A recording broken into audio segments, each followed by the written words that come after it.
Not sure I did it right, but they let me go.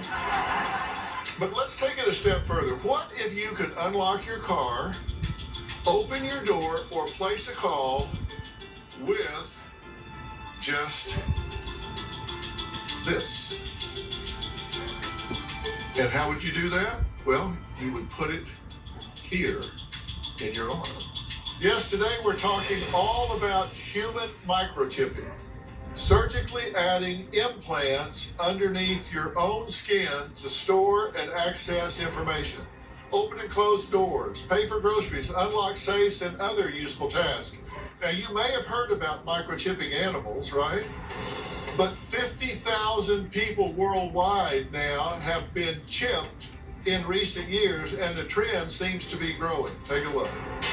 Microchips implanted in human bodies could transform the way we tackle many everyday tasks. The technology can make some tasks easier and reduce the amount of personal items employees need to carry. A controversial trend and how it could put your privacy at risk. In a Stockholm business complex, employees gain access not with key cards, but with a wave of a hand. This is something that you can use just like a key badge. I use this to unlock my smartphone, to open the door to my office. Chocolat calls himself a biohacker. We think that the human body is a good start, but there is certainly room for improvement. The first step in that improvement is getting a microchip about the size of a grain of rice slipped under the skin. Suddenly, the touch of a hand is enough to tell the office printer, this is an authorized user. The chips have been implanted in animals for years to help identify lost pets. Now, even a car door can be tweaked to open with a touch. But each touch leaves a digital footprint, and that can compromise privacy. This is serious stuff. We're talking about a non-stop potential connection to my body. I can't turn it off. It's about educating the people and giving every person the tools, not only how to use the technology, but more importantly, when it's being used against you.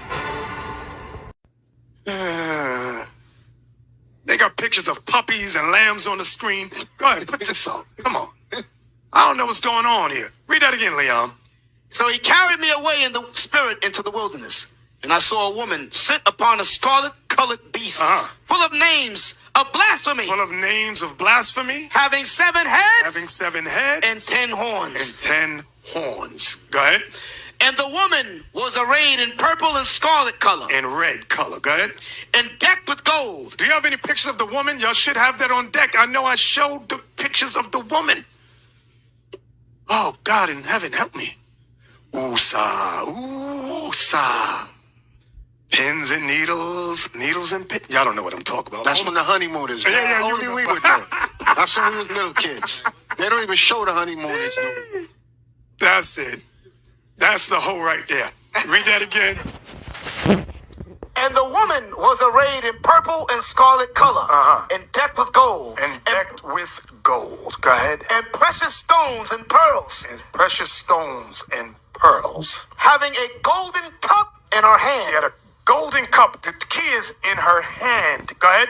Full of abominations. Full of abominations. And no, wait. Y'all gotta pause there.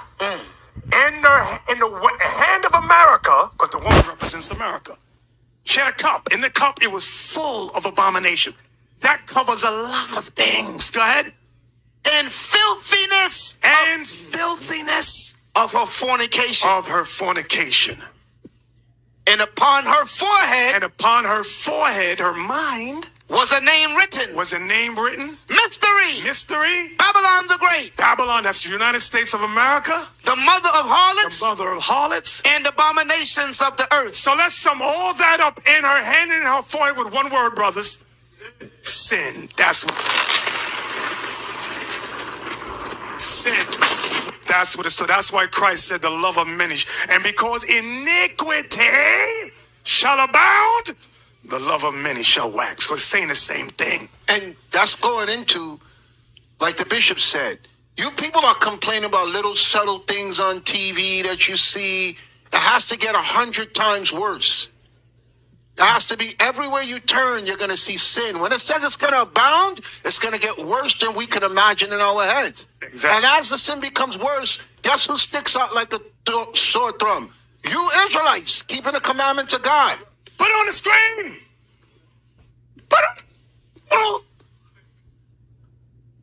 That's it right there. That's it right there. That's it right there. Now, watch this. Like Deacon Malachi just brought out a precept, Revelation 18:4.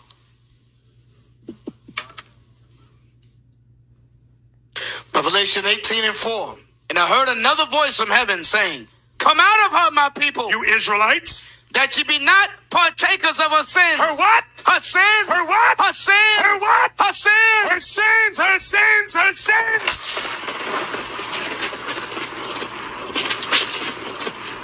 That's that cup in the hand. That's the words on the forehead. That's what it's talking about. In the cup, you support that thing. Forehead, you believe them sins. Everybody understand that? Why is it so confusing to people? I don't get it. Some people read that and say, come out of her that you may not partake in with a microchip in your arm. Right. That's what some people are thinking. It's clear. It's sin. Exactly. Exactly. Hey, from there, here's the next one. 2 Thessalonians 2:10. Let's get some more. What is in the forehead and in the hand? What is it? It's sin. Here's more proof, more proof, more proof. 2 Thessalonians 2 verse 10. And with all deceivableness of unrighteousness. And with all deceivableness of unrighteousness. Let's sum that up in one word, brothers. Sin. Sin. Go ahead. And them that perish. And them that perish. Talking about our people. Watch this. Because they receive not the love of the truth. Because you did not keep God's commandments. That they might be saved. Read. And for this cause, God shall send them strong delusion that they should believe a lie. That you should believe a lie. Come on. That they all might be damned. That they all might be damned. Go ahead. Who believe not the truth. Who believe not the truth of Christ and the commandments. But had pleasure in unrighteousness. What's the unrighteousness, brothers? Sin. Sin. It's so easy. I don't know why it's so confusing to some people. Hey, Bishop, it's confusing because the people creating the confusion, they're in sin. And they glorify sin. Exactly. If you look, that's why we keep saying all the time, every Israelite camp is not on the same level. There's some of them that found out they're Israelites, but they can't let go of the sin. So if we try to identify that what it is, it hinders their movement. That's right. Okay? You know, people often ask, they say the question, what if it's sin? Why didn't God just make it plain in the Bible, in Revelation? If once you understand the same sin from the beginning of time is the same as the end of time, you're going to be good. But if you think there's something new going on, you're all confused. Give me Hebrews 12:10. Hosea 12:10, I'm sorry. Hosea 12:10.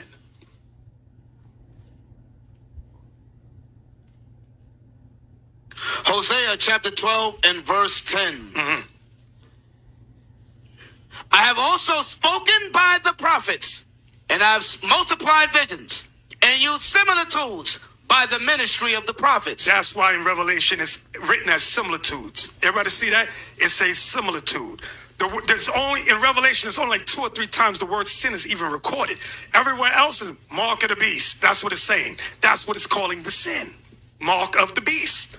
Ezekiel 9, remember it said the mark of God was what, brothers? The commandment, God's law. Isaiah 8:16 said the seal of God was God's law. Now you get to Revelation and said the mark of the beast. I'm just so confused. Is it a computer chip? Is it the Visa card? Are you kidding me? Stop it. Give me Ecclesiastes 39:3. Bishop, also, for what you said about why didn't he say that from the beginning? I forgot where it was.